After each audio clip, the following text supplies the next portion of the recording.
this is an iHeart podcast. Guaranteed human. Support for the show comes from Public, the investing platform for those who take it seriously. On Public, you can build a multi-asset portfolio of stocks, bonds, options, crypto, and now generated assets, which allow you to turn any idea into an investable index with AI. It all starts with your prompt. From renewable energy companies with high free cash flow to semiconductor suppliers growing revenue over 20% year over year, you can literally type any prompt and put the AI to work. It screens thousands of stocks, builds a one-of-a-kind index, and lets you backtest it against the S&P 500. Then you can invest in a few clicks. Generated assets are like ETFs with infinite possibilities, completely customizable and based on your thesis, not someone else's. Go to public.com/podcast and earn an uncapped 1% bonus when you transfer your portfolio. That's public.com/podcast. Paid for by Public Investing. Brokerage services by Open to the Public Investing Inc. Member FINRA and SIPC. Advisory services by Public Advisors LLC, SEC registered advisor. Generated assets is an interactive analysis tool. Output is for informational purposes only and is not an investment recommendation or advice. Complete disclosures available at public.com/disclosures.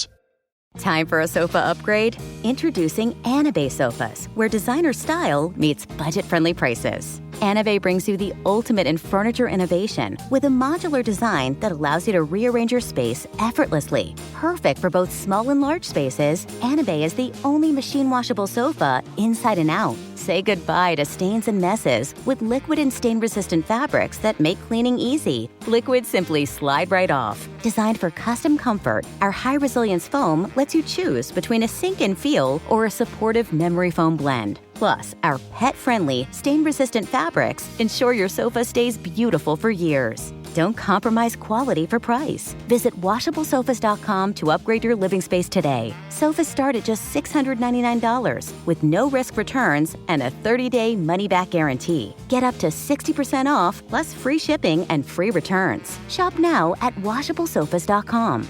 Offers are subject to change and certain restrictions may apply. There's a difference between liking a house and actually getting it. Redfin is built to make up that difference and close the gap between finding and owning the home for you. Redfin agents close twice as many deals as other agents. So when you find a home you love, you're not a step behind when it comes to making an offer. That means less watching great homes disappear and more focus on the one you'll call home. Redfin helps turn saved listings into real addresses. Get started at redfin.com. Own the dream. Hey, this is U.S. Olympic gold medalist Tara Davis-Woodhull. And I'm U.S. Paralympic gold medalist Hunter Woodhull. As athletes, our lives are about having a clear path. And a team that you can absolutely trust. So when it came to getting the best mortgage, we chose PennyMac. PennyMac is proud to be the official mortgage provider of Team USA and you. Learn more at pennymac.com. PennyMac Loan Services, LLC, Equal Housing Lender, NMLS ID 35953. Licensed by the Department of Financial Protection and Innovation under the California Residential Mortgage Lending Act. Conditions and restrictions may apply. What's bombing my neighborhoods filled with women? And this is not an intro. I should continue. I don't know. How do you open part 2 of the episode on Bashar al Assad, the greatest mass murderer of the 21st century? What? Not that way. That was clearly wrong.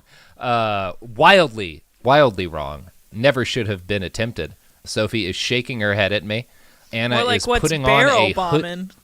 Oh, damn. No, I thought you were going to be ashamed too, but you just doubled down. I appreciate that. You know, it's a true friend who sees you digging your own grave and grabs a shovel and is like, yeah, let's fucking make this hole bigger. I do what I can that's to a help mark you out. of friendship. Yeah. Now, Anna, you know, we had a lot of fun. No, we didn't. You're the co-host of the Ethnically Ambiguous podcast. Yes, I am. And we're talking about Bashar al Assad. So my favorite, probably micro penis holder. Oh my God! If you added 6 inches to his dick, you'd still need tweezers to find it. God, it's probably non-existent, which is why he's so angry. Yeah, That's why he wanted to get his eyes. You know, he wanted to fix everyone's eyes so they could see his penis because he's being like, no one can seem to see it. So maybe I'll become an optometrist. Maybe someone will fucking see my penis. Then I won't have to murder everybody. I was going to go on this thing about how we shouldn't, like, demonize micropenises, but then you made a really fucking good joke, and we shouldn't demonize micropenises, because if you have one, it doesn't matter. Nothing matters. The fact that you can still come, and that's all that matters. You can still have children. That is all that matters. And if you can't come, that's fine, too. I'll only I don't know. We're demonize getting it. way off the subject of Bashar al Assad here. Well, I feel like I'll only demonize it if you are someone like Bashar al Assad who takes it out on other people by murdering women and children, like civilians. I would never make fun of anyone for having a squeaky voice, but if you're like a little fascist media personality who argues about how all Muslims are monsters, and you have a voice that sounds like you've been inhaling helium for the last 30 years, and your name's Ben Shapiro, I might make fun of that. Like, hey, I'm popular, okay? I'm popular. So, Anna? Yes. Do you know the name Mohammed Bouaziz? No. Well, he was a 25-year-old man in the year 2010. He worked as a street vendor in Tunisia.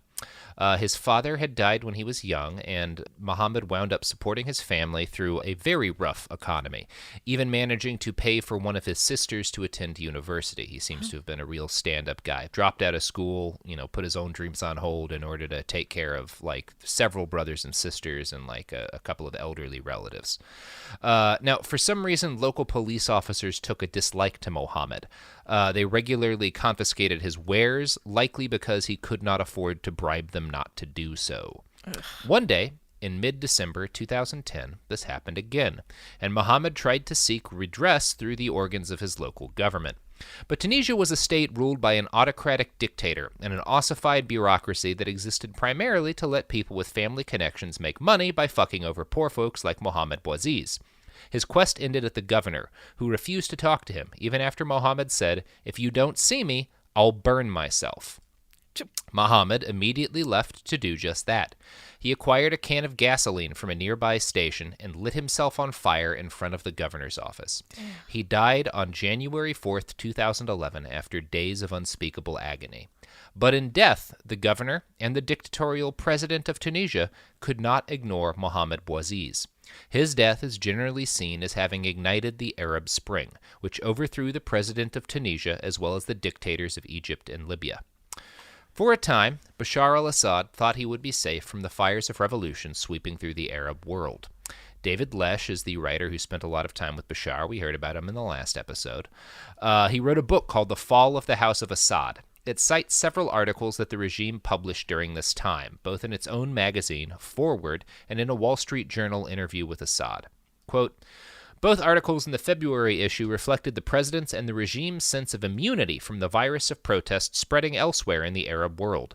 The editor-in-chief of the magazine, Dr. Sami Mubayad, is a professor of international relations in the country and one of its foremost commentators. He has access to high places in Syria, and therefore his essays often reflect regime sentiments.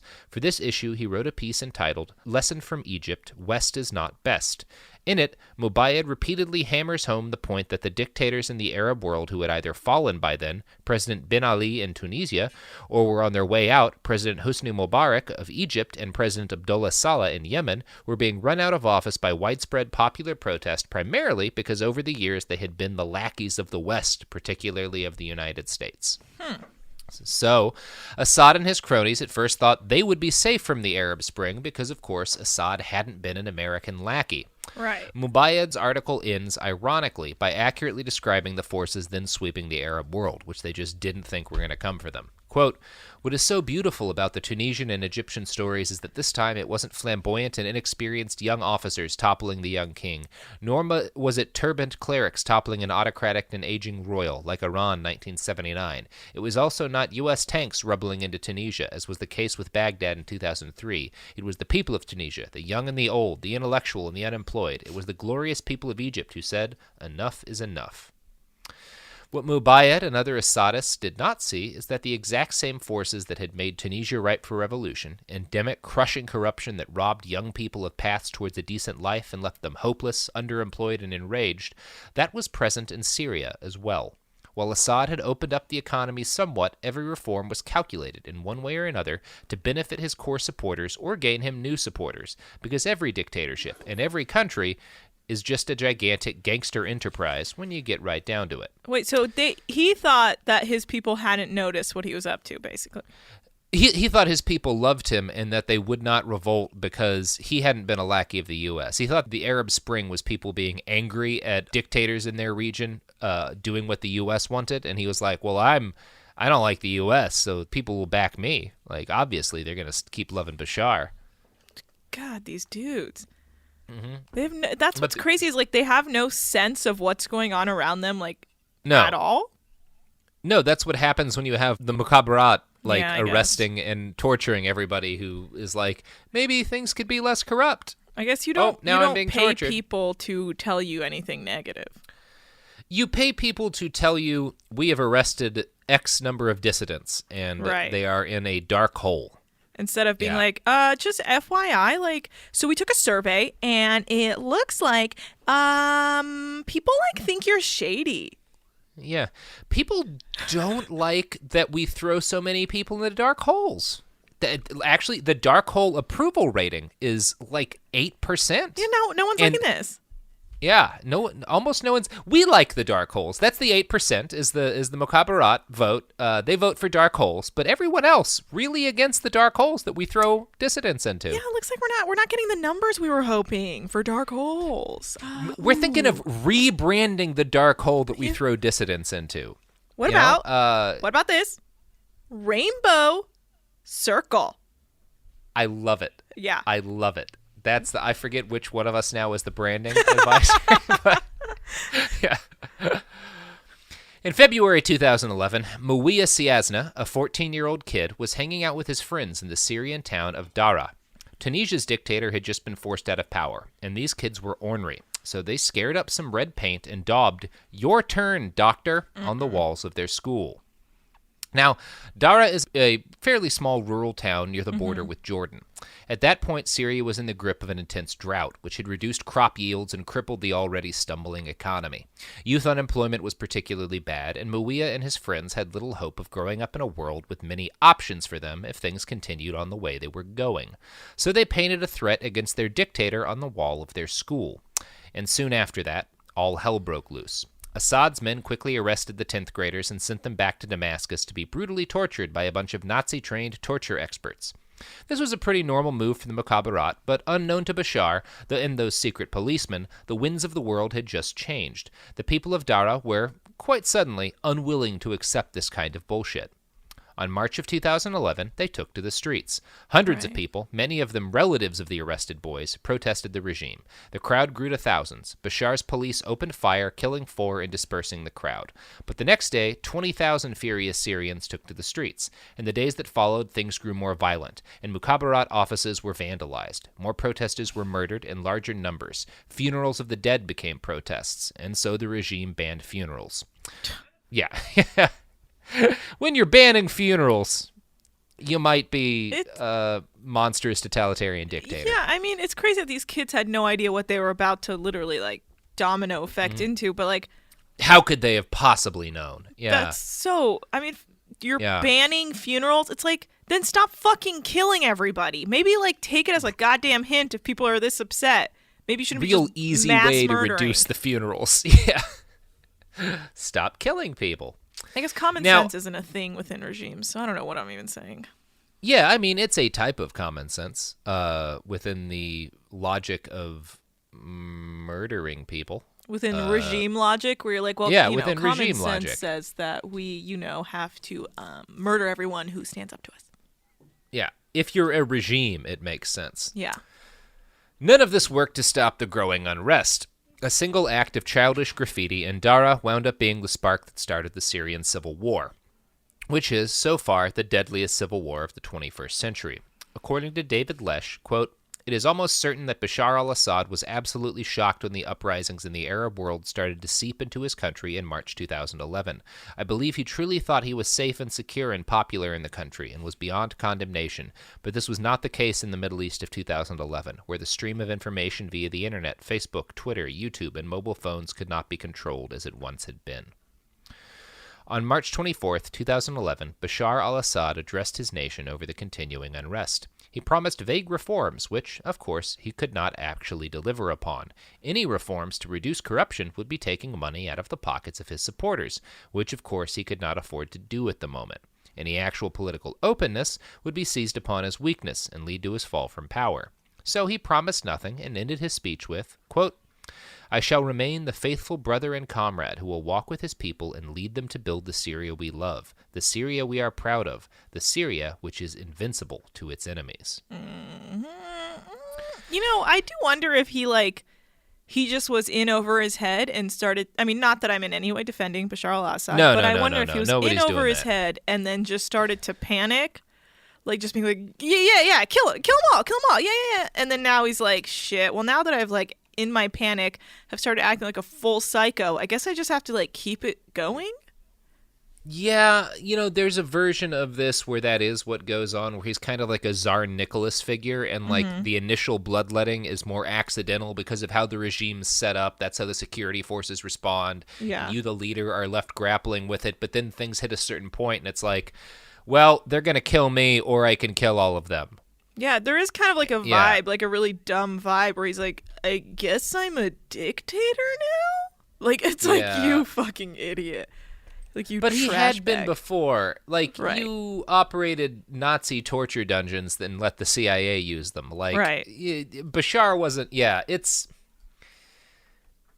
There's definitely an aspect of this that is a guy... Like, obviously he didn't want this. None of these people want there to be a civil war because there's a chance that, like, you get thrown out of power. Right. I don't know... You know, we'll talk about that more by the end. We'll see what conclusion you come to about... how his journey on this. All right. For most of the world, Friday, April 1st was April Fool's Day. In Syria, in 2011, it was the Friday of Martyrs. This was the name given to a day of furious protests across the country, conducted in the name of the dozens who'd been shot dead by security forces and the hundreds who were currently being tortured. This time, Bashar al Assad ordered snipers up on the roofs of cities around the country. They fired randomly into crowds of activists and shot anyone who broke curfew. Next, according to Lesh's book, quote, into May and June 2011, the regime continued to engage in a schizophrenic response to the protests. While continuing to make some concessions and announce reform measures, the military and security forces intensified their crackdown on cities across Syria that were hit by demonstrations. To the outside observer, this approach may seem contradictory and indicative of fissures within the ruling elite on how to respond to the crisis. On the other hand, from the perspective of Bashar and his inner circle, it could be seen as two sides of the same coin. In a way that came to be expected of the Assad regime, old and new, it was something of an axiom of power politics that one offers concessions only from a position of strength, never from a position of weakness. Therefore, while there was also a practical side to the Assad approach in terms of repressing the unrest, it also clearly indicated that the regime wanted to portray itself as only making concessions and offering reform measures from a position of strength. So he just... Okay, sorry. God, what an idiot. He wants to, he's willing to give people concessions, but only if he stays in control, and the only way to stay in control is to kill people. Right, but he didn't really, like, what were these concessions? Like, did anything come of that? Yeah, no, not really. Like, It was the same as the concessions he offered at the start of his reign, where it's like, I'll open things up, but, like, you already did that and then close them down again because it was bad for you. Like, why would you trust Bashar al Assad at this point? Yeah. One of the people who died so Bashar could offer reform from a position of strength was Hamza al-Khatib. He was 13 years old when he went missing on the 29th of April. His battered and abused corpse was returned to his family a month later. His family shared pictures of their boy's torn-up body on social media, and rage at his murder spread virally. Assad's government, of course, denied torturing the child. They had a doctor who worked for the government examine the body. He concluded that all of the scars and holes and injuries were not consistent with torture. Bashar al-Assad made a big show of visiting the family to share his sadness at this tragic and inexplicable death that he and his security apparatus had no role in. They're like, looks like, no torture here. So sorry about your boy. What a mystery. Yeah, based on, my work as an optometrist, I can see there is no torture. Mm-hmm. Yeah, his eyes look great. Looking good. Like, you fucking piece of shit. Yeah, real piece of shit. This photo op with the grieving family of a murdered boy did not, shockingly, reduce opposition to the Assad regime. A Facebook page was created in his name, garnering 67,000 supporters. One commenter wrote, "There is no place left here for a regime after what they did to Hamza." On July 29th, 2011, 7 Syrian Arab Army officers defected from the military, forming the core of the Free Syrian Army. By November, the FSA was strong enough to launch armed attacks on the regime itself. In this way, in stops and starts, the protests and street activism and violent state repression gradually escalated to full-fledged warfare. In January of 2012, Nusra Front, an Islamist rebel group, declared their opposition to the regime. Whole cities wound up in open rebellion to the state. In February 2012, Bashar had his army assault Homs, the third largest city in Syria. 400 people, virtually all of them civilians, were killed on the first day. You see, Assad's army crumbled fairly quickly in the face of the rebellion. It had never been a particularly potent force, and many of its men had deserted for the other side once the fighting started. At one point, he had less than 5,000 soldiers in the whole country. So Assad relied heavily on random artillery strikes and equally random bombings by his air force, which was the one thing he had that the rebels did not. The Syrian Air Force was, from the beginning, Assad's greatest weapon against his own people. In August 2012, the regime was filmed dropping its very first barrel bomb on the city of Homs. Now, Anna, you know what a barrel bomb is. Yeah. I'm going to guess most people have heard the term. Yeah. It's probably the iconic weapon of the Syrian civil war, and it's essentially a huge metal barrel packed full of high explosives and shrapnel. Nails, metal bits, whatever. It all functions the same with a few dozen pounds of RDX behind it. A barrel bomb is the kind of weapon you deploy when you don't care who you kill. Right. And,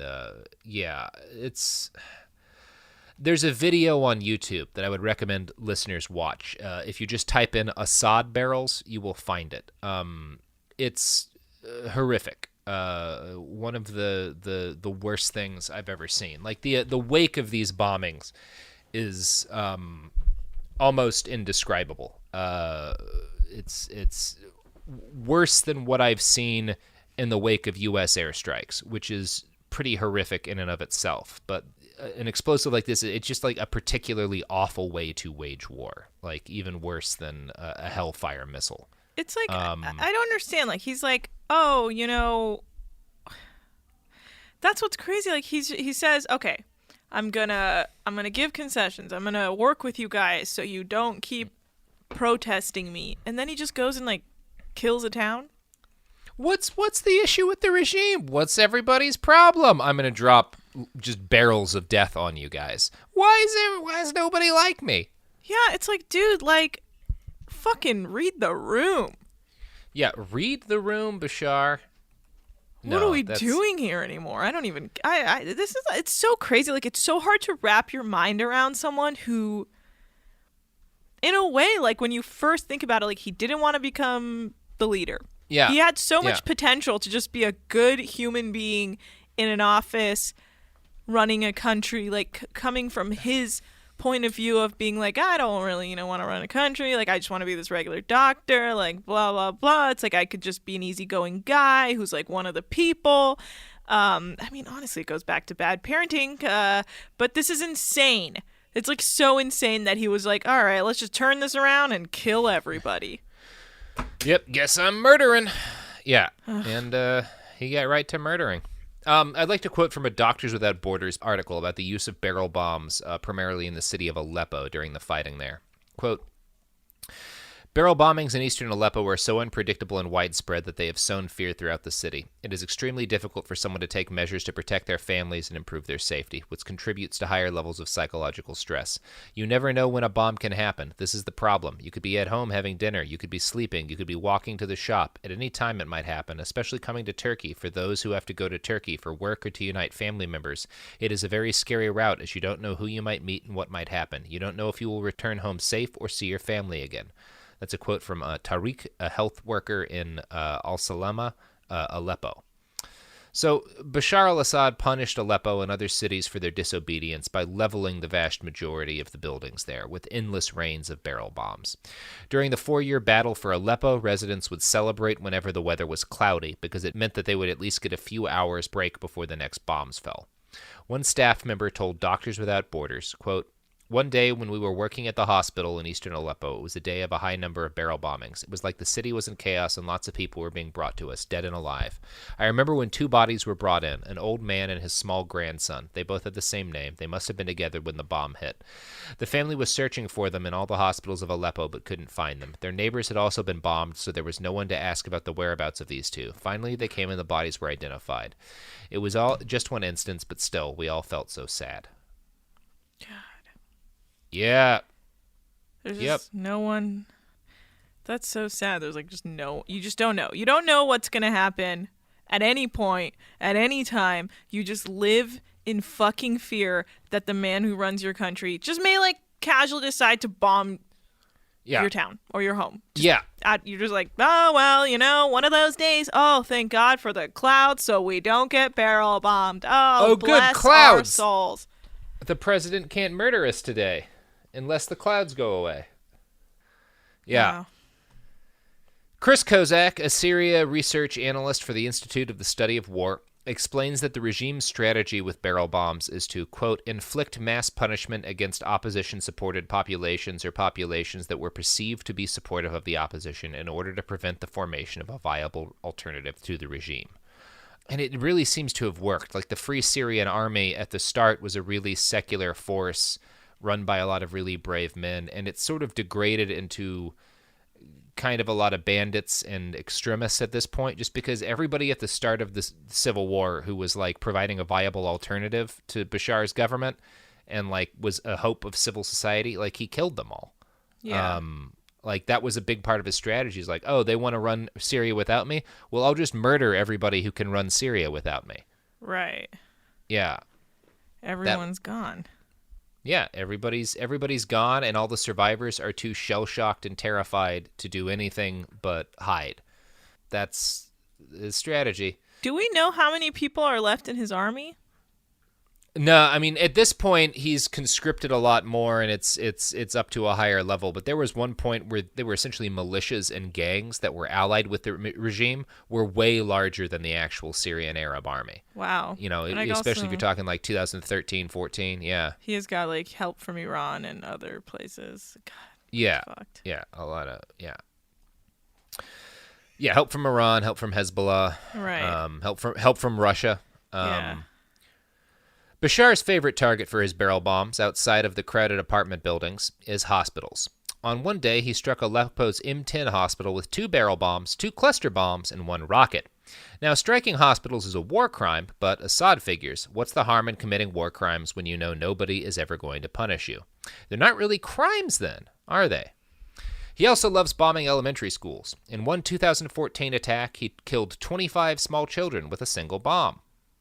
When interviewed by the BBC, Bashar al Assad denies his regime has ever deployed barrel bombs, saying, "It's a childish story that keeps repeating in the West. If someone who is against his people and against regional powers and the great powers in the West, how do they survive? If you kill the Syrian people, do they support you or do they turn against you? As long as you have the public support, it means you are defending the people. If you kill the people, they turn against you. It's common sense." You can watch people drop barrels out of Syrian Air Force planes onto buildings. I don't even know. Like, he's bombing hospitals because they're, like, treating people who aren't for him? Like, that's his logic? Yeah, because they're in rebel-controlled chunks of the city. So he's like, kill them all. Yeah, a big part of it is just completely destroying any kind of resistance to the regime. That's the kind of war he's waging. Like, I was not against when the U.S. went and bombed what they thought were his chemical weapon factories. Everyone was so offended by it, being like, we're going to war. I was like, no, we're fucking doing something. Fuck this guy. It's one of those things. Yeah. I mean, we didn't actually. Like, I'm against it because it was completely useless and accomplished nothing. I'm not against attacking the Syrian regime and trying to destroy their chemical weapon stockpiles. But if you're talking about the Trump administration's cruise missile attack, like, it just didn't fucking do anything. I know, but I like that it was something to be like, we fucking see you, bro. Yeah, it's at least, it's not nothing. So I'll give it that. Like, it's better than nothing, but I will say it didn't accomplish anything other than maybe scaring him a little bit, but I don't even know how much it scared him. Yeah, because the next day he fucking released that photo of himself walking through with a briefcase, which is like, motherfucker, why are you even carrying a briefcase? Yeah, what do you keep in that briefcase, Nothing. Bashar? Like, you fucking asshole. Fucking Bishu, you baby, you got nothing fucking going on. Fucking Bishu. You know who's not an asshole walking with a briefcase through the ruins of his destroyed airfield? Anna. Who? The advertisers who support this show. Nice. Yes, that's the Behind the Bastards guarantee. None of our advertisers are Bashar al Assad. And watch the fucking next ad that gets randomly slotted in. Yeah, it's going to be like Megaphone being like, let's Damascus choose. Airport now open for business again. See the wonderful beaches. Jesus Christ. I would love to see Damascus if there was a way to do it without dying. Putting. Well, no, I mean, it's pretty safe for travelers. It's just you'd be putting money into the regime, and I don't want to do that. But Damascus is a city I've always wanted to see. Oldest city in the world. Yeah, it's incredible. My Arabic teacher was a Syrian, and he was from Aleppo, and this was back in 2006. I just remember how much he would talk about how beautiful his city was and how proud he was of his country, about how we created the alphabet. Like, that's a real thing that the Syrians created have math as like a claim of fame. They? Yeah, they fucking made math. Yeah. Horrible tragedy. What's happened? Not a horrible tragedy. Our products and services. Was that a good ad break, Sophie? Did we do it right? No. Well, it's done. Products! Support for the show comes from Public, the investing platform for those who take it seriously. On Public, you can build a multi-asset portfolio of stocks, bonds, options, crypto, and now generated assets, which allow you to turn any idea into an investable index with AI. It all starts with your prompt. From renewable energy companies with high free cash flow to semiconductor suppliers growing revenue over 20% year over year, you can literally type any prompt and put the AI to work. It screens thousands of stocks, builds a one-of-a-kind index, and lets you backtest it against the S&P 500. Then you can invest in a few clicks. Generated assets are like ETFs with infinite possibilities, completely customizable and based on your thesis, not someone else's. Go to public.com/podcast and earn an uncapped 1% bonus when you transfer your portfolio. That's public.com/podcast. Paid for by Public Investing. Brokerage services by Open to the Public Investing Inc. Member FINRA and SIPC. Advisory services by Public Advisors LLC, SEC registered advisor. Generated assets is an interactive analysis tool. Output is for informational purposes only and is not an investment recommendation or advice. Complete disclosures available at public.com/disclosures. Sink into affordable luxury. Anna is the only machine washable sofa, inside and out. With stain-resistant slip covers and a cloud-like frame duvet, everything goes right in the wash. Plus, the modular design lets you change the look of your space anytime. Visit WashableSofas.com to upgrade your home. Shop up to 60% off site-wide, with sofas starting at just $699 and a 30-day money-back guarantee. Shop now at WashableSofas.com. Offers are subject to change, and certain restrictions may apply. Hey, this is U.S. Olympic gold medalist Tara Davis-Woodhull. And I'm U.S. Paralympic gold medalist Hunter Woodhull. As athletes, our lives are about having a clear path. And a team that you can absolutely trust. So when it came to getting the best mortgage, we chose PennyMac. PennyMac is proud to be the official mortgage provider of Team USA and you. Learn more at pennymac.com. PennyMac Loan Services, LLC, Equal Housing Lender, NMLS ID 35953. Licensed by the Department of Financial Protection and Innovation under the California Residential Mortgage Lending Act. Conditions and restrictions may apply. Let's talk about modern home shopping. It's sort of become a fun side hobby, right? Scrolling listings at night, dreaming about kitchens you've never seen, or backyards you haven't even stepped foot in, all from the comfort of pretty much anywhere. Redfin knows a lot of people like you want to own, but are stuck in this browsing mode loop. That's where Redfin flips the script. With listings that update within minutes and tours you can book right from the Redfin app, you can see your dream home the moment it appears. Now, liking a listing is easy, but actually landing it, that's where Redfin comes in. Redfin has over 2,200 agents with local expertise. And Redfin agents close twice as many deals as other agents. That means they want to help you win, not just window shop. Redfin is built to help you go from just looking to wait, this could actually be home. So become the newest neighbor on the block. Visit redfin.com to start finding and start owning. That's redfin.com. We're back. We're back after what I have to assume is the best ad break anyone has ever done. It's going to be very like, proud do of you that. like regimes? You're going to love Bashar al Assad. And you're like, wait, what? Yeah, just literally an ad for Bashar al Assad plays on our site. He's like, hey guys, I get a lot of heat. But what you don't know is I'm actually quite self-deprecating and a real fun guy. And people love my giggle. He's hosting a new podcast about Phil Collins. Yeah, that'd be so wild. He's like, guys, I love Phil Collins, and my first guests are Brad and Angelina. Check it out on the Assadcast. Assadcast. I hate to say it, but it's a solid name. So should we make that podcast? No, under no circumstances should we make that podcast. Cool. You're right. That's not okay. Right. Yeah. Let's not make that podcast. So, yeah, you can watch dozens of videos of Assad's regime dropping barrel bombs if you want to see that yourself for some reason. At least 181,557 civilians have been killed in battle by the Syrian regime, which is 95.7% of the total combat death toll in the Syrian civil war. These are just confirmed dead. With total expected fatalities over 500,000, the real number is much likely higher. The regime has killed at least 18,456 children, 93.6% of the children who are known to have died in the Syrian civil war.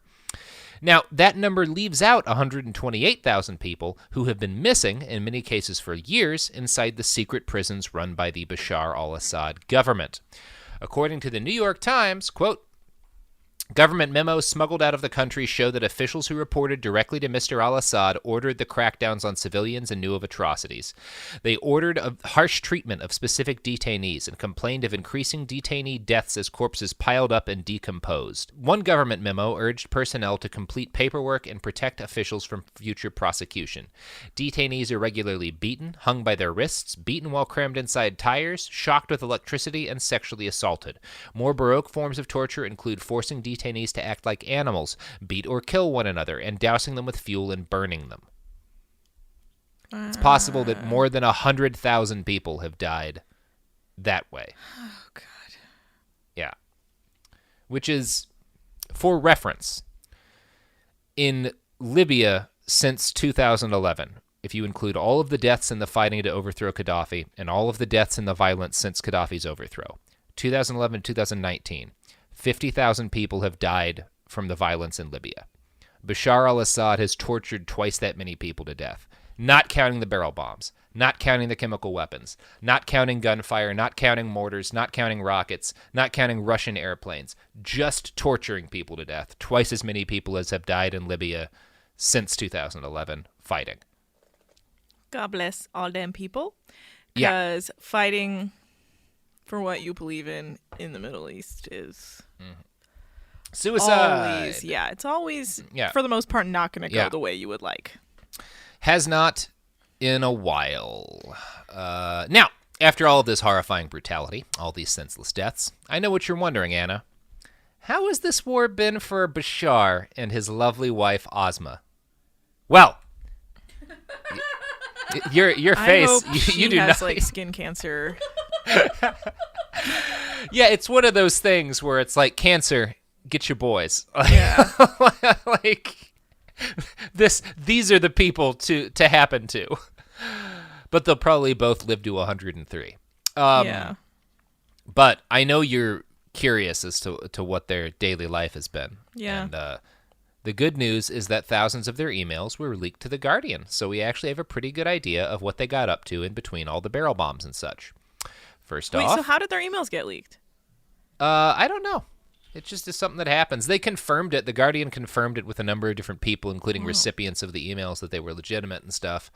It's one of those things. How did fucking, shitloads of people's emails get leaked out these days? It's just what happens. Got the hackers out there. Them hackers. Now, first off, you gonna guess what the Assad's favorite TV show has been during the Civil War? Oh no! Like what? Like Friends on Netflix? America's Got Talent. Oh my God. Yeah. They are such trash. They are basic bitches. I feel comfortable saying that. Also big fans of the Harry Potter movies. There was some worry at one point that they wouldn't be able to get their hands on Harry Potter and the Deathly Hallows Part 2 because of the war, but they did get a copy. So I'm actually not surprised by that because I bet Bashar sees a lot of himself in like Voldemort. He's probably like, this guy makes a lot of good points. This guy's making he's saying all the right things. Yeah. He's like, he was real surprised so in the hard last on these book. Death Eaters. Yeah. Yeah, good luck, Bashar. Yeah. Here's The Guardian. Quote, in one email, Al Assad laughs at democratic reforms. When his wife tells him she'll come home early one day, he quips, "This is the best reform any country can have, that you told me where you will be. We are going to adopt it instead of the rubbish laws of parties, elections, media." Isn't that funny? How the fuck? You don't like his dictator humor? His humor, he's like, a funny guy. haha, women, am I right? It's like, get the fuck out of here. You're killing people. Al-Assad joked with Haldil al-Ali, one of his media consultants, while Arab League monitors were in Syria seeking to bring an end to the carnage. Al-Assad ridiculed the mission, sending al-Ali a YouTube parody of the violence that uses children's toys. "Check out this video," he wrote. She responded with, "Ha ha ha ha ha, OMG, exclamation point, exclamation point, exclamation point." What? Mm-hmm. This bitch. Assad fucking looking up YouTube videos while his forces are murdering people, bombing hospitals. Yeah. The only vague suggestion one gets that Bashar might have something that approaches a conscience comes from an email he sent on February 5th, 2012, on the day after his artillery had killed 400 civilians in the city of Homs, pulping flesh and bone and concrete into a powdered slurry of broken lives. Assad sent his wife an iTunes download of a country song by Blake Shelton. He wrote out some of the lyrics in the email. "I've been a walking heartache. I've made a mess of me. The person that I've been lately ain't who I want to be." Are you? I am fucking serious. If that is not a reason to fucking blow his brains out. I know. Like, what are you even talking about? There is nothing relatable about you, fool. No, nothing. And fucking Blake Shelton, like, also, I'd say listen to Chris Christopherson, but Chris Christopherson's music would, like, destroy itself before it let itself into a dictator's honestly, ears, I'm actually not surprised because he probably, like, agrees with, like, Blake Shelton's, like, Skittles are for gay people tweets or something that he had that was, like, so problematic. Yeah. Blake Shelton, he makes sense. Yeah, exactly. Fucking Blake Shelton. You should be ashamed, too. Blake Shelton, you're a part of the problem. You're a part of the problem. I would be so bummed out if it turned out a dictator was a fan of any of my work. Oh yeah, like, that's that would be such a fucking bummer. Oh my god. Yeah, I'd be bummed out if I was J.K. Rowling to know that they were watching movies based off my books, even though, like, you didn't do anything wrong there, but, like, still, bummer. Can you imagine being like the producers of America's Got Talent, like, ooh. Oh no, they've been playing to the Assad demographic for years. That's a critical part of America's Got Talent. Do you think he's ever tried to make like a Syria's Got Talent? I bet that's coming once the war ends. And everyone's like performing at gunpoint. Or it's just him trying out his hobbies. Yeah. Him doing like a tight five. Yeah, it's guess who wins? Bashar every single time. Mm-hmm. Every year. Oh, it's you again, Bashar. His wife is the judge. He's the talent. And it's him versus the memory of his dead brother. Yeah.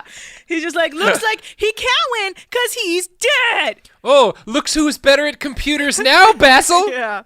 They're like, oh, boy. What a sad experience. In July of 2011, when tens of thousands of Syrians were taking to the streets to protest the hopelessness of life under the rule of the Assads and the brutality of the state security apparatus, Asma al-Assad ordered, through her cousin, bespoke jewelry from a small jeweler in Paris. She ordered 4 necklaces. Quote, 1 turquoise with yellow gold diamonds and a small pave on the side, 1 full black onyx, and amethyst and white gold diamonds. She stated that she hoped it would be ready in September, but she said that she understood if it took longer, telling her cousin, "I am absolutely clueless when it comes to fine jewelry." She ended the letter by saying, "Kisses to you both, and don't worry, we're well." See, someone needs to, like, take it upon themselves to fill that jewelry with, like, poison gas that comes out when they put them on. Or when she That'd be puts them nice. I assume they have the jewelry by now, but if you can poison the Assad's jewelry... clearly she's going to buy more. I would say do it, yeah. Yeah, she's gonna buy. If you're a French jeweler, just poison all your jewelry. That probably we shouldn't be urging that. I assume other people buy French jewelry. Only jewelry that's going to the Assad regime. Only jewelry that's going to the Assad regime. Oh, damn. Another email sent in December of 2011 as the protest campaign broke out into a full-fledged civil war. Ozma messaged her husband, quote, "If we are strong together, we will overcome this together. I love you." Shortly thereafter, she ordered a $3,000 vase from Harrods. Cool. Yeah. I don't like how much Reading she all this- shops while this is all going around. She shops a ton. And reading all this, I'm reminded of a quote I came across in a CNN article from former Bush administration officer Flint Leverett. He said of Bashar al Assad, quote, "I think who a man marries says a good deal about him." I think he was actually correct. Like, the fact that he's married to Marie Antoinette here really fits. I'm looking at photos of them together right now, and they kind of look like they're siblings. They do a little bit, right? Yeah. They have like the same face. Yeah, the same little ratty face. Now, you'll notice that we've made it through 19 or 20 pages of Bashar al-Assad history without talking about chemical weapons. There's a couple of good reasons for this. One of them is that for the last couple of years, a pernicious series of myths and lies has cropped up, helped along by incompetent, senile, or outright ethically compromised journalists claiming that the chemical weapons attacks by Bashar al-Assad on his own people were false flags.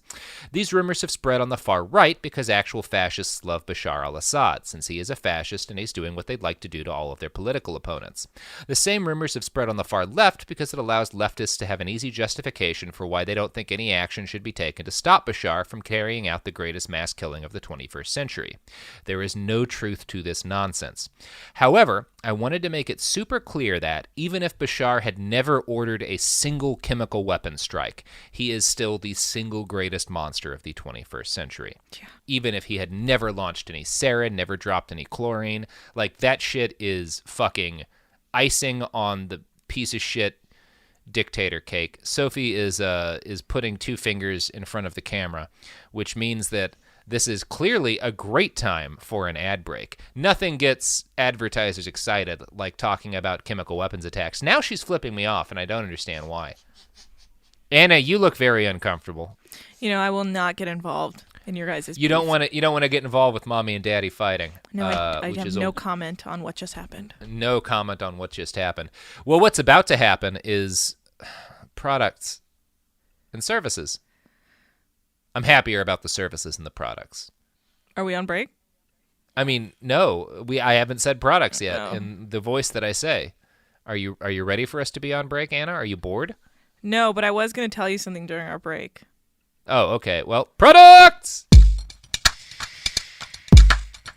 Support for the show comes from Public, the investing platform for those who take it seriously. On Public, you can build a multi-asset portfolio of stocks, bonds, options, crypto, and now generated assets, which allow you to turn any idea into an investable index with AI. It all starts with your prompt. From renewable energy companies with high free cash flow to semiconductor suppliers growing revenue over 20% year over year, you can literally type any prompt and put the AI to work. It screens thousands of stocks, builds a one-of-a-kind index, and lets you backtest it against the S&P 500. Then you can invest in a few clicks. Generated assets are like ETFs with infinite possibilities, completely customizable and based on your thesis, not someone else's. Go to public.com/podcast and earn an uncapped 1% bonus when you transfer your portfolio. That's public.com/podcast. Paid for by Public Investing. Brokerage services by Open to the Public Investing Inc. Member FINRA and SIPC. Advisory services by Public Advisors LLC, SEC registered advisor. Generated assets is an interactive analysis tool. Output is for informational purposes only and is not an investment recommendation or advice. Complete disclosures available at public.com/disclosures. Tired of spills and stains on your sofa? Wash away your worries with Anna. Anna is the only designer sofa that's machine washable inside and out, starting at just $699. Plus, Anna sofas are pet-friendly, stain-resistant, and feature changeable slipcovers and modular pieces. Get up to 60% off site-wide with a 30-day money-back guarantee. Visit WashableSofas.com to get yours now. That's WashableSofas.com. Offers are subject to change and certain restrictions may apply. Hey, this is U.S. Olympic gold medalist Tara Davis Woodhull. And I'm U.S. Paralympic gold medalist Hunter Woodhull. As athletes, our lives are about having a clear path. And a team that you can absolutely trust. So when it came to getting the best mortgage, we chose PennyMac. PennyMac is proud to be the official mortgage provider of Team USA and you. Learn more at pennymac.com. PennyMac Loan Services, LLC, Equal Housing Lender, NMLS ID 35953. Licensed by the Department of Financial Protection and Innovation under the California Residential Mortgage Lending Act. Conditions and restrictions may apply. Let's talk about modern home shopping. It's sort of become a fun side hobby, right? Scrolling listings at night, dreaming about kitchens you've never seen, or backyards you haven't even stepped foot in, all from the comfort of pretty much anywhere. Redfin knows a lot of people like you want to own, but are stuck in this browsing mode loop. That's where Redfin flips the script. With listings that update within minutes and tours you can book right from the Redfin app, you can see your dream home the moment it appears. Now, liking a listing is easy, but actually landing it, that's where Redfin comes in. Redfin has over 2,200 agents with local expertise. And Redfin agents close twice as many deals as other agents. That means they want to help you win, not just window shop. Redfin is built to help you go from just looking to wait, this could actually be home. So become the newest neighbor on the block. Visit redfin.com to start finding and start owning. That's redfin.com. We're back! And the thing that Anna was going to tell me is that Asma al Assad does have cancer now. She has breast cancer. So sometimes cancer gets it right. Yeah, it's fascinating. It's kind of funny that we said that, and then all of a sudden she got cancer. I hope it spreads to her husband. I'm sure it's aggressive karma, because apparently I was just looking that she was offered asylum to get out of there, and she said no, and then she came out against the airstrikes, being so irresponsible for you guys to strike our chemical weapon factories. It's like, what? Dude, lady. What, bitch? Fuck off. Yeah. With your fucking... I have an idea. Suck a dick, dude. Yeah, no, it's one of those things where I did look into it to make sure. She had so many opportunities to get the fuck out. And in fact, there's even suggestions that at one point when the war was going more against the regime, they actually tried to flee the country, but she still stood by her man, so to speak. There was at no point where she was like, Bashar, maybe we shouldn't be mass murdering people. Maybe we could just take our ill-gotten money and go live in France or something. They could have worked that deal out. Right. And also, I just saw a thing, part of the emails that leaked, that she was saying that she's the real dictator. Mm-hmm. Yeah, she's joked about that a number of times. What the fuck, dude? You are such a bitch. She's a monster. You can't trust beautiful people in power. No. It's always bad. It's always bad. Yeah. They're just too damn sexy, which is why I did not support Barack Obama's election. No. Yeah. But but it did worry me how good looking he was. Thankfully, now that we have an ugly man as president, everything's on the up and up. Yep. It was the same problem with George W. Bush. Too much raw sexual power. Oh, I always said that. I know. We all did. Everyone at the press pool was just tweaking their nipples during his briefings. It was a problem. Now, the deadliest of Bashar's chemical weapons attacks occurred in 2013 when he launched a barrage of rockets containing sarin nerve gas on Ghouta, a rebel-controlled suburb of Damascus. 1,400 people were killed. The UN confirmed overwhelming and indisputable evidence of sarin used at the massacre. Gary Quinlan, the Australian UN ambassador and president of the UN Security Council, said in the report on the attack, quote, confirms in our view that there is no remaining doubt it was the regime that used chemical weapons. Mm-hmm. A more recent 2017 chemical weapon attack on Khan Sheikhoun killed 86 people. Doctors Without Borders independently confirmed the use of chemical weapons in this attack. This attack prompted the Trump administration to fire cruise missiles at a mostly empty airbase. There's a lot, you can go in a rabbit hole and read a bunch of people pointing out oh, look at this detail of this picture means that these attacks were fake, or that there wasn't a chemical weapon, or that it was the rebels that did it. It's the same if you have spent a lot of time looking at 9/11 conspiracies. It's the same bullshit. The difference is that some respectable journalists like Seymour Hersh have gotten caught up in it, because in his case, he's fucking old and doesn't know anything about chemical weapons, and is one of those people who is reflexively going to be like, whatever America says isn't the truth. Even it's like fucking, I've seen the U.S. commit war crimes. I've reported on them. Like, fuck everything.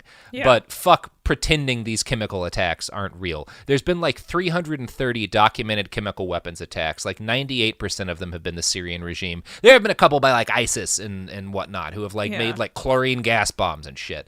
But it is very well documented. You can do like go to the Bellingcat articles documenting some of the more recent attacks where they've dropped gas canisters through roofs and like go through every picture of it and look at the documentation and trace back the research for yourself if you really fucking want to. But Doctors Without Borders and the fucking UN observers who have tested like the fucking soil and people's bodies and done thousands of hours of research into this are all on the same page. And it's that the Assad regime has repeatedly deployed chemical weapons against its people.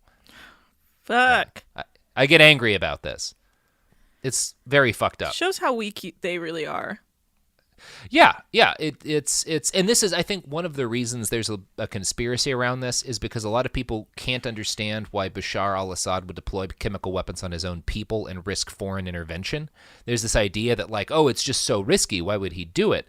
And I think the answer is that he took the measure of the United States during the Bush years. And for 8 years, he balanced helping the U.S. with hindering it, and he watched our occupation of Iraq turn into a quagmire. Mm-hmm. And he came to a very clear and very accurate conclusion that the United States no longer had the guts to intervene seriously in a situation where intervention might cost American lives. And he gambled on that gut feeling, and he won. It's as simple as that. It's like Hitler gambling on fucking annexing the Sudetenland. Like, it was a gamble. It could have fucked up. He had, by some accounts, more to lose than to win, but everybody else was a fucking coward, so he won. Right. That's how it works with dictators. Like, I know, it's I mean, that's why I'm like, I have no problem with us. I mean, I don't even know. Let's send in At this point, there's, honey potters and get, I don't know. Like, at this point, I mean, the Syrian regime and the Russian Air Force is pounding a province called Idlib, which has like 3 million people in it, the vast, vast majority of whom are civilians. I support trying to enforce some sort of no-fly zone to stop those people from being massacred because the same fucking bombings, saturation bombing is happening there. But, like, there's no good... In 2011, 2012, a good thing could have been worked out. There's no possibility now. There's too many fucking people are dead. Like, everything's fucked now. We didn't That's do the enough. World. Yeah. So, the other reason he deployed chemical weapons is a little bit cannier. At the very start of the uprising against his rule, Assad had claimed that the forces behind the rebels were not Syrians, but foreigners trying to undermine his country. Lesh, who's probably the Westerner who knows Bashar's mind best, says that once Assad was able to convince himself of this, any kind of violence was justified, especially since his forces didn't have the manpower to fight street to street to take back the country. Quote, so they need to use the asymmetric methods like chemical weapons to brutalize them. There's a good Quartz article tracking out Assad's decision-making on this. It quotes a couple of Syrian dissidents who suggest that Assad was, quote, invoking something akin to medieval Western monarchs' belief in the divine right of kings. Like his father, he always believed that he had the right to do whatever he wants to his own people, to kill them, torture them, disappear them. They are my own people, and that's the sovereignty I have, explains Ziada. Assad, he says, sees himself as the father punishing his errant sons. The father is allowed to do whatever when the sons make mistakes. He doesn't understand that there is a social contract between the Syrians and elected officials. Yeah. So, yeah. There is a social contract. Don't kill innocent people. Don't massacre women and children and old people with poison from the sky or fire from the sky. Dude, anyone could have told you that. Well, I mean, a lot of countries do that. It's not as obvious a lesson. Not that I'm defending them, but like, we could stand to use that lesson too. Yeah, that's true. Yeah. Whatever the truth of Assad's thinking, time has proven him right on the bet that the U.S. and the international community would never be willing to take a stand against him. No. In 2018, Ben Rhodes, President Obama's deputy national security advisor and host of Pod Save America, right? He's one of the hosts of that. I have no idea. wrote an article for The Atlantic titled Inside the White House During the Syrian Red Line Crisis. He traces out how the Obama White House went from shock and rage and an impulse to do something at the Syrian chemical weapons attacks to gradually conferring with other world leaders and backing down. There were a number of reasons for this. Fear of being drawn into a disaster like Iraq, fear of having the Republicans use intervention against them as they had in Libya, concerns about Assad's chemical weapons winding up in the hands of terrorists. In the picture Bin paints, by the end of the decision-making process, the ideologues in the administration had been beaten down by realpolitik. They'd all been inspired by writings Obama had put out prior in his presidency, arguing that the U.S. could have saved lives by intervening in Rwanda during that genocide. But after weeks of debate over whether or not to enforce the red line in Syria, Bin and the president had this conversation. Quote, "Maybe we never would have done Rwanda," Obama said. The comment was jarring. Obama had written about how we should have intervened in Rwanda, and people like me had been deeply influenced by that inaction. But he also frequently pointed out that the people urging intervention in Syria had been silent when millions of people were killed in the Democratic Republic of Congo. There's no way there would have been any appetite for that in Congress. You could have done things short of war, I said. Like what? Like jamming the radio signals they were using to incite people. He waved his hand at me dismissively. That's wishful thinking. You can't stop people from killing each other like that. He let the thought hang in the air. I'm just saying, maybe there's never a time when the American people are going to support this kind of thing. In Libya, everything went right. We saved thousands of lives. We didn't have a single casualty, and we took out a dictator who killed hundreds of Americans. And at home, it was a negative. I saw what he had been doing, testing Congress, testing public opinion to see what the real maneuvering room was for his office when it came to intervention in Syria. It was the same thing he'd done in Situation Room meetings on Syria and in his mind, testing whether anything we did could make things better there or whether it would turn out to be like Afghanistan and Iraq, if not worse.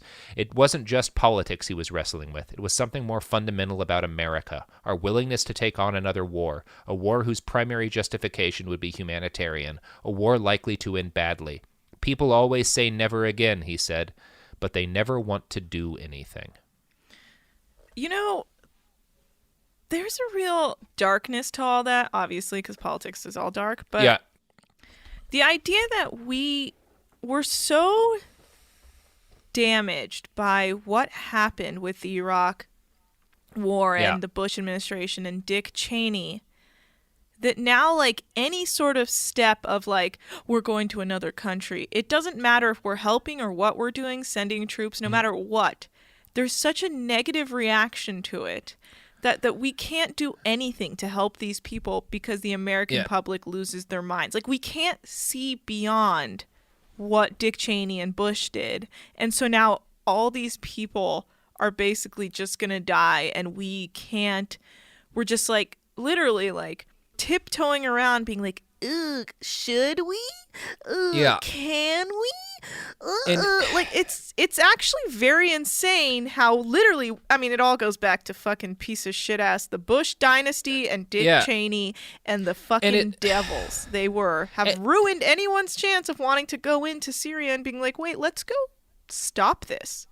And it's a lot of that playing on a bit of racism, too, even among people on the left, to where it's this idea of like, well, but look at Iraq. And it's like, they're two different countries and two completely different groups of people. They're not the same country. They're not the same place. And it's also not the same, like, why did Iraq go so badly? Well, you can kind of trace it back to the fact that the day after we conquered it, we fired the entire army and put 500,000 men out of work with their guns. And they made an insurgency.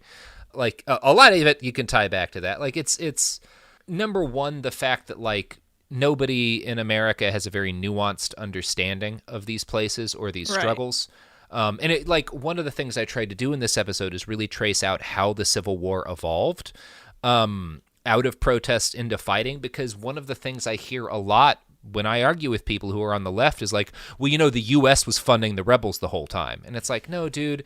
Like, we eventually started giving them some aid, and it was too little too late, and it was mostly shitty and small arms, and it was like, yeah, we funded some of the rebel groups, like, but the people started the Civil War by wanting to not have a dictator murdered them. Right. And they were active in the streets for months, fighting and building connections between one another and building a revolution. Right. Like, and it's fucking racist to say that the Civil War only happened because the U.S. came in and gave them money. No, people are able to rise up against their dictators without us. They did it in Libya. We just helped them not get massacred by Gaddafi's planes. They've done it everywhere. It's normal for people to get upset and be like, no more of this shit. It has nothing to do with us. It's the thing where, like, you'll hear people be like, the white helmets are just, like, American plants because they've received international funding. And it's like, any given person who has done that job is braver than anyone who has made that complaint will ever be. Like, you fucking cowards. Yeah. Accusing them of faking attacks when they are running out every day and pulling... I've seen people do that job, pulling corpses from rubble. It's the worst fucking thing I can imagine. And fuck you for accusing them of being anything but heroes. It's so... I get really heated when I talk about this subject. What type of person goes and does that? It's like, it's not someone who's here. It's incredibly frustrating to be like, you don't know what these people do every day. You don't know what they see every day.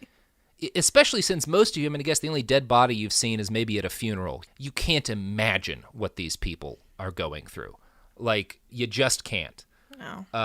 And I'm so angry at everyone all the time because of Syria. It's... Yeah. So, shout out to my Syrian homies. Yeah. Sorry.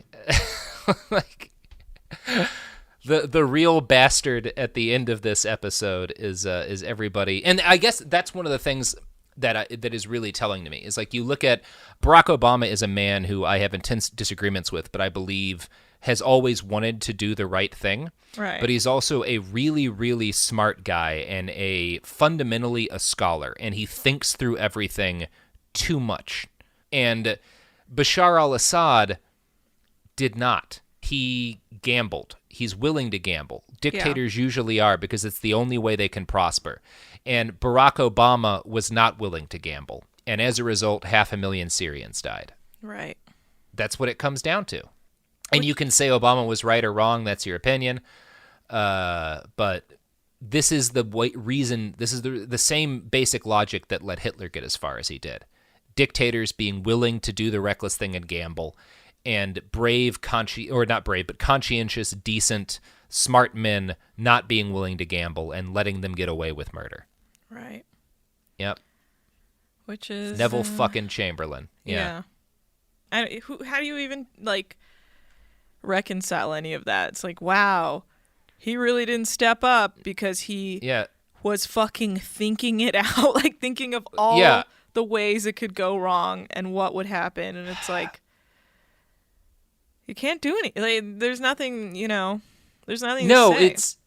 It's incredibly tough. And, like, it's one of those things where I would say his failure to respond adequately in Syria is the single worst thing that Obama did. But if I'm tracing it back, which American I blame most for Syria, it's still going to be George W. Bush and Dick Cheney. Like, they're a team. They're a team. Yeah. I am one of those people that will push back a little bit in giving too much credit to Cheney and not enough to Bush, because I think he was a more active partner than a lot of people give him credit for. Definitely. But fuck both of them. I mean, he was a fool, but he got to where he was somehow. Yeah. And ironically, having a little bit more of that shoot from the hip gut attitude that Bush had might have been helpful in Syria if, like, their positions had been reversed. But if we'd never invaded Iraq. Yeah. If only we'd picked the right country to invade and not fucked it up. I don't know. Like, that's even dumb to say. Like, all of it's dumb. Everything's fucked up. I hope you all enjoyed this episode of my upbeat and fun podcast. It's another reason why I say currently, because we're in such high tensions with Iran. Guess who's in bed with Iran? Syria, a psychopath. Yeah. So don't go after Iran unless you want, some ally heat from, like, Syria and Russia. It's not great. We're not in a great place. Let's not fuck with the evils, This is part of the thing where it's like, it makes it so hard with, like, picking a president. Is like, you want to say pick not a crazy person, but then we get the sanest man who's ever been president. And I think that probably is Barack Obama. Right. And he's sometimes too careful, and people pay the price for it. And now we've got certainly having a lunatic in charge is not the right thing, because who knows what the fuck Trump's going to do. Right. But maybe presidents are a bad idea. I don't know. Yeah, should we just have like a parliament, like so classically European? Yeah, that'll work. I don't know. Maybe so European they don't have dinner till like 11 p.m. Like so European. That'll fix our problems. Or we just make a dog president. That'd be funny. Mm-hmm. Woof woof. No war. Woof woof. Couldn't be Thanks, worse, buddy. Buddy, you're so great. You're such a good boy. Such a good president. Such a good president. That's how the dog still has not appointed a Supreme Court judge. Or if the dog just makes everyone on the Supreme Court be dogs. A Supreme. And then you just train Supreme Court dogstis. Mm-hmm. He peed on the lawyer. I think that means the case is thrown out. Classic move by Spot. Mm-hmm. Chief Justice Spot. Yeah. Spot's Chief court, Justice really Spot. Groundbreaking legal precedent. Yeah. Not in his kennel. You know what I mean? Literally groundbreaking because he dug a lot of holes Yeah. in the yard of the court. Yeah. Yeah. Well, did you enjoy this very fun episode of Behind the Bastards, Anna? Look, honestly, like, you know me. I love me episodes about Syria. Oh, boy. We all had no, good times. it's a lot of this starting from like how it started. We talked about on our show. A lot of the background I did not know, which is very interesting. Of course, the Brangelina hanging out with them is probably the most shocking thing I've ever learned in my life. Yeah. And you know what? For a second, I felt bad saying I hope Asma al Assad gets cancer, but then it's like now that she has it, it's like, oh wait, no, that's just how karma works. Like if you're a horrible person, we might not be able to get to you, but here's praying that some sort of natural disease or cause comes for you because you don't seem to care about human life. So why should we care about your human life? Like you're not you compared to the millions of innocents of like babies, children, mothers, fathers, grandparents who've died. Who the fuck are you? You don't deserve shit. Yeah, that cancer diagnosis is the most uplifting thing about this episode. Yeah. Good for you, honey. Good luck with that. Good for you, cancer. Like, stupid bitch. I'm the real dictator. It's like, honey, that's not funny. Millions of people are dead. Like, fuck you. That's not the joke to make when your husband is literally a dictator. Yeah. But I don't like these people. Trash ass bitch. Anyway, you want to plug some pluggables? Yeah, Drop down into P-Zone.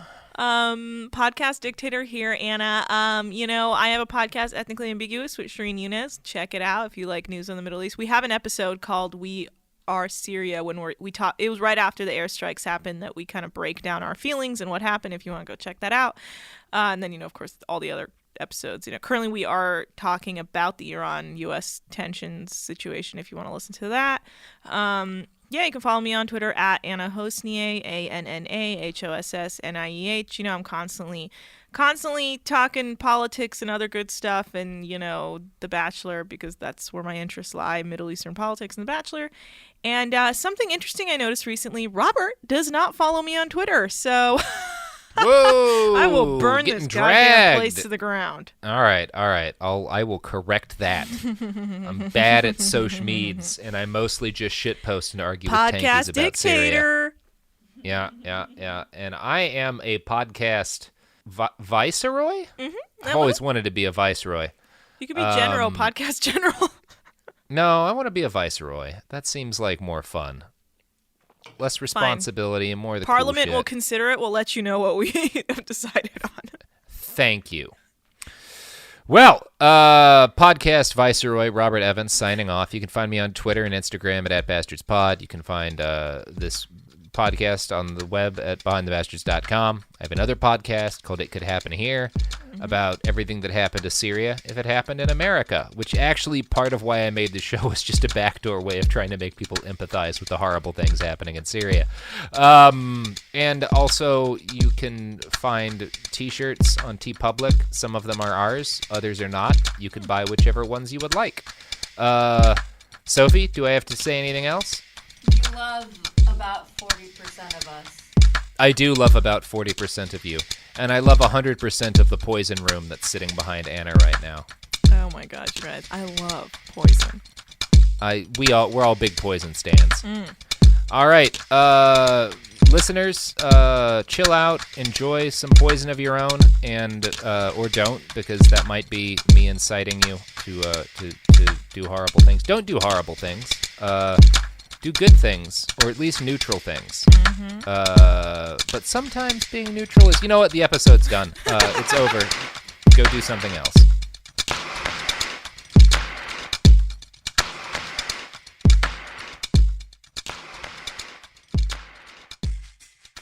Kids, pets, life, your sofa sees it all. But with a washable sofa, stains don't stand a chance. All of our sofa collections come with fully machine washable covers and cushions, making cleanup effortless. Liquid and stain-resistant fabrics provide extra protection against everyday messes. Plus, with modular designs, you can rearrange your sofa however you like. Perfect for growing families and changing spaces. Starting at just $699, it's time to upgrade to a stress-free, mess-proof sofa. Visit washablesofas.com today and save. Offers are subject to change, and certain restrictions may apply. There's a difference between liking a house and actually getting it. Redfin is built to make up that difference and close the gap between finding and owning the home for you. Redfin agents close twice as many deals as other agents. So when you find a home you love, you're not a step behind when it comes to making an offer. That means less watching great homes disappear and more focus on the one you'll call home. Redfin helps turn saved listings into real addresses. Get started at redfin.com. Own the dream. This is Bethany Frankel from Just Be with Bethany Frankel. Most dog food is marketing, not nutrition. That is why Biggie and Smalls eat just food for dogs, real 100% human-grade food with ingredients I actually recognize. And yes, I do see the difference. Better digestion, healthier skin, more energy, dogs that feel better, my babies. If you've been on the fence about switching, stop overthinking it. What's more important than your furry babies and their health? Go to justfoodfordogs.com right now and get 50% off your first box. No code needed. Just try it. This is Radhi Devlukia from A Really Good Cry. I absolutely love being outdoors, even if it's just stepping outside for a bit of fresh air between meals or taking a mindful walk to clear my head. But the one thing that can really ruin that is when my feet feel cramped in my shoes. So I switched to ultra running, and honestly, it makes such a difference. What I love most is their signature Ultra Fit Comfort Balance Strength. They have this roomy toe box that lets my toes actually spread and move naturally. So I really appreciate that. And I feel more grounded and balanced with every single step. It's like my feet can finally do their job, using all those little muscles that make me feel stronger the more I move. Whether you are a marathon runner, beginner or advanced, or just getting outside to train, Ultras have become my go-to for running and moving mindfully. They fit so well, they're so comfortable, and they just move with you.